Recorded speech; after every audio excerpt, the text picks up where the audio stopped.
Hi Year 4, Mrs Reynolds again, and I'm here to read you chapter 3 of our book, The Firework Maker's Daughter by Philip Pullman.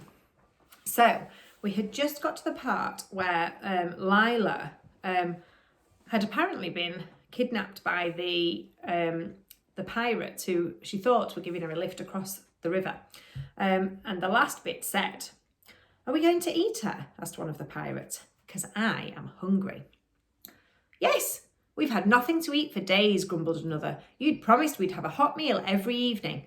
"That's enough of that," said Rambashi. "You're a pack of scurvy dogs. Take the prisoner up to the cave and stop complaining." Lila wasn't sure if she could run away just yet. Some of those pirates did look fierce enough to run after her, though now she looked more closely, she saw their daggers were made of wood wrapped in silver paper, so they wouldn't be able to do her very much damage. "I hope you don't mind this little transaction," Rambashi said as they walked along a jungle trail. "It's purely business." "So, have you kidnapped me then?" asked Lila. "I'm afraid so. You're going to have to hand over all your money in a minute, and then we'll tie you up and hold you to ransom." "Have you done it before?" "Oh yes," he said, "lots of times."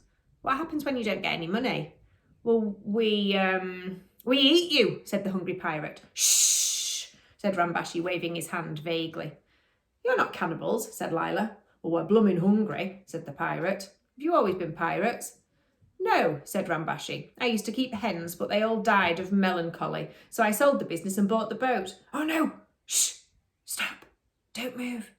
The last pirate in the line, still grumbling, bumped into those in front who stood behind Rambashi, transfixed with fear. For there, on the path, ahead of them, was a tiger. It swung its tail lazily from side to side and raised its golden eyes at them, and then opened its mouth and roared so loudly that Lila thought the very earth was shaking. One of the smallest pirates put his hand in hers. "I don't think they're very fierce pirates." So there they stood, and the tiger was just gathering his strength to spring when Lila suddenly remembered her self-igniting crackle dragons. She took her hand back from the small pirate, reached into her bag and took out the 3 she'd brought with her.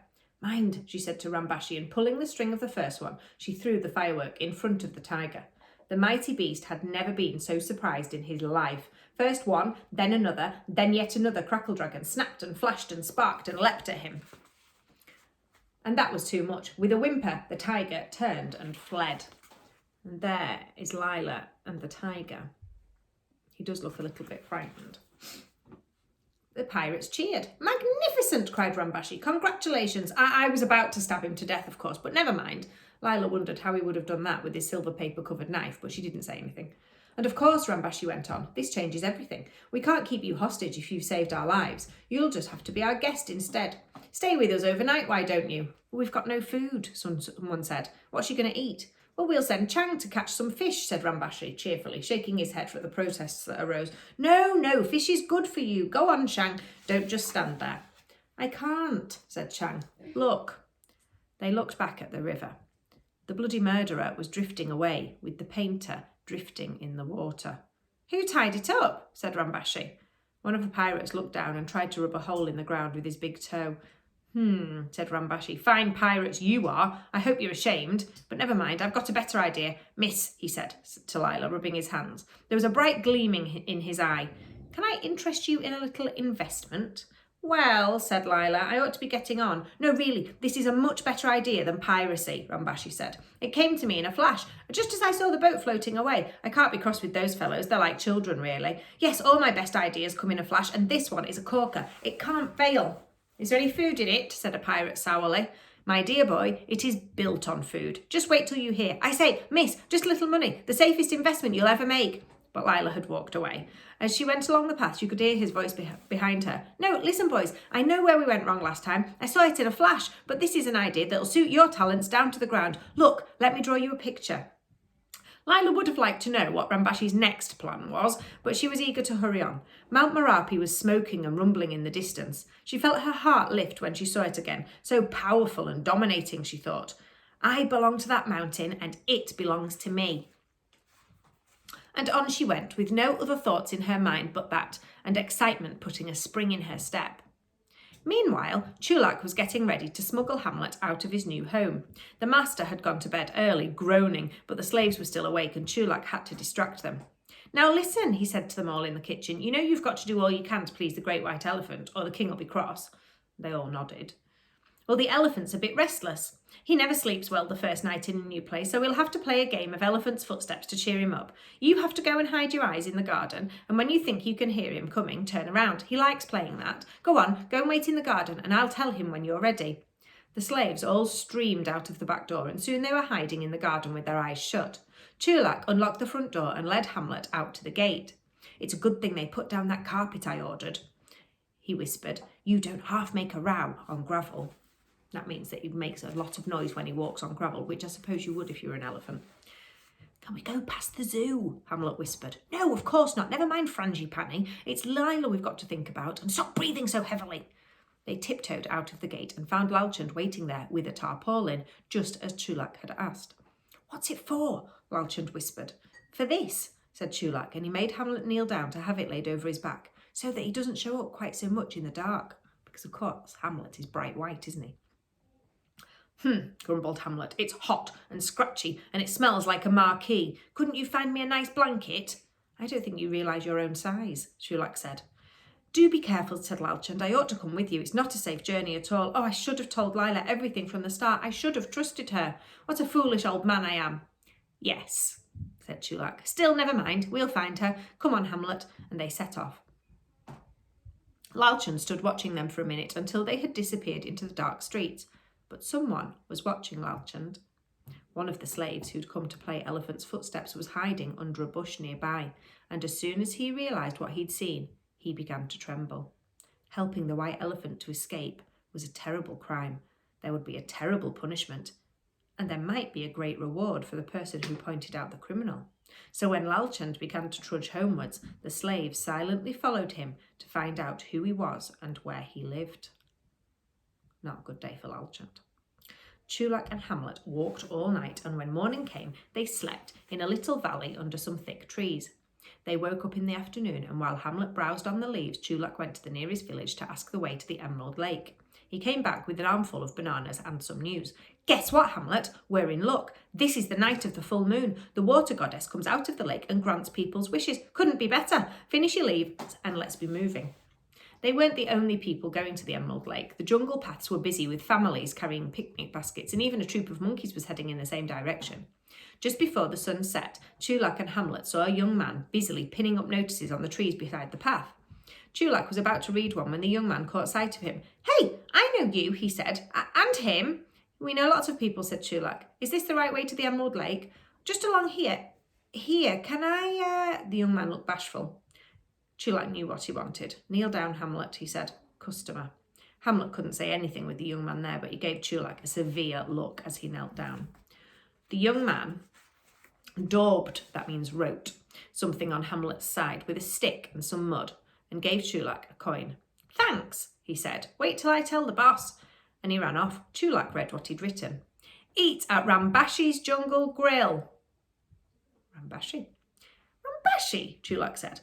I've got an uncle Rambashi. He used to be a chicken farmer. The notices on the trees were advertising the Jungle Grill as well. It was opening that very night, and there were meals at half price if you brought in a voucher from one of the notices. Oh, it'll be nice to see Uncle Rambashi again, Chulak said. Come on, it'll be dark in a minute. They hurried on. Soon they came out onto the shores of the Emerald Lake. Under the trees at the edge of the water there stood some houses on stilts with cooking fires and coloured lanterns, and as the tropical darkness covered the sky in less than 5 minutes, Chulak and Hamlet entered the village. Naturally, a white elephant with an advert written on him caused a sensation, and soon Chulak and Hamlet were being followed by a crowd of excited children and some older people with nothing else to do. Even the troop of dancers getting into their costumes for the ceremony couldn't resist, and the dancing mistress had to run after them with her mouth full of safety pins to pull them back and scold them. Which way to Rambashi's Jungle Grill? Chulak asked, and someone pointed along the shore to where a wooden building stood on stilts over the water. There was a terrace with coloured flags and tables with checkered cloths and lamps made out of wine bottles, and a cloud of smoke was coming from the kitchen with the sounds of sizzling and bubbling and the smells of grilling meat and fish and spices. Just in time, Hamlet, what do you think of that? And there's Uncle Rambashi, said Chulak. Rambashi was wearing a white apron over his tartan sarong and was ushering some customers into the terrace when he saw Chulak. Chulak, my boy, how delightful to see you and your friend, your pet. This excellent mobile advertising billboard. Come in, my dear boy. Voucher? Oh, don't bother with that. Free food for everyone in honour of the ceremony. Free food for everyone in honour of the ceremony of the full moon. Of course, I'll lose money on it, but we'll soon make up for it. Wonderful publicity.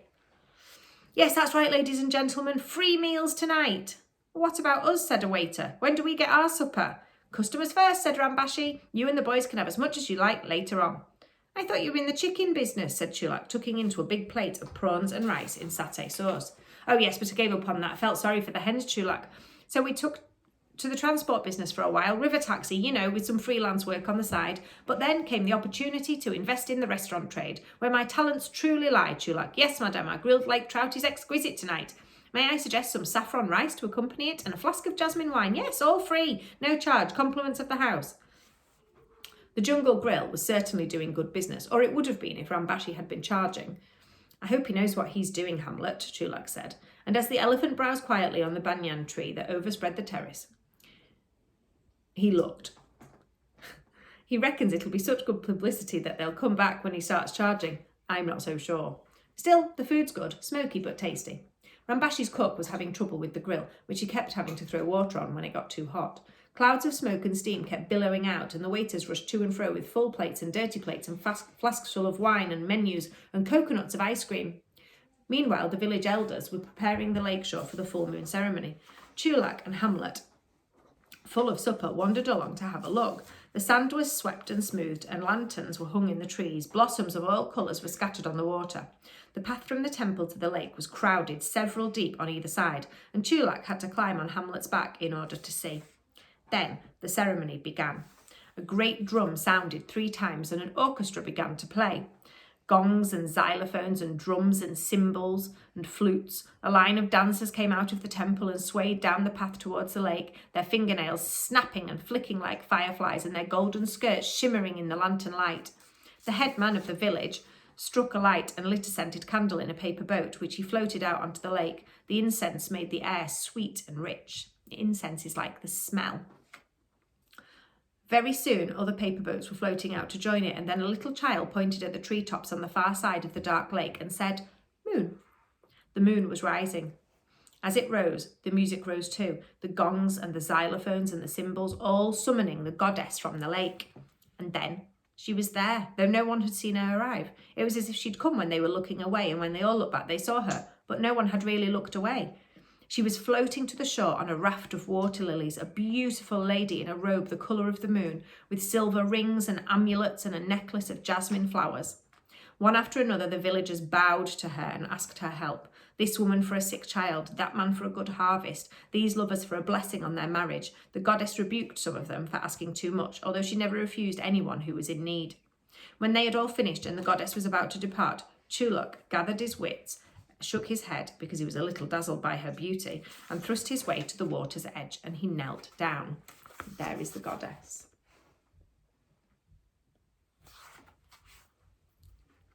"Goddess," he said, "please hear me too." But before the goddess could answer, hands took him roughly and hauled him away. "What are you doing, stranger? Away with him, defiling the lake. Who is he? Who gave him permission? Stone him, turn him out." Chulak struggled. He could see Hamlet raising his trunk and shifting his feet, and he knew that the elephant was getting angry. "No," he cried, "listen, I've got a special request. Let me just ask the goddess." The high priest looked down, frowning. Her face was shadowed and stern. His face was shadowed and stern. "How dare you come to this sacred place," he said. "The goddess of the lake is not to be disturbed by your frivolous requests. Take him away. No, she shall not hear you. Be thankful we let you go with your life. Take him to the village boundary, and if he comes back, kill him." That is the end of chapter 3. Not quite what Chulak and Hamlet were expecting when they went down to the river.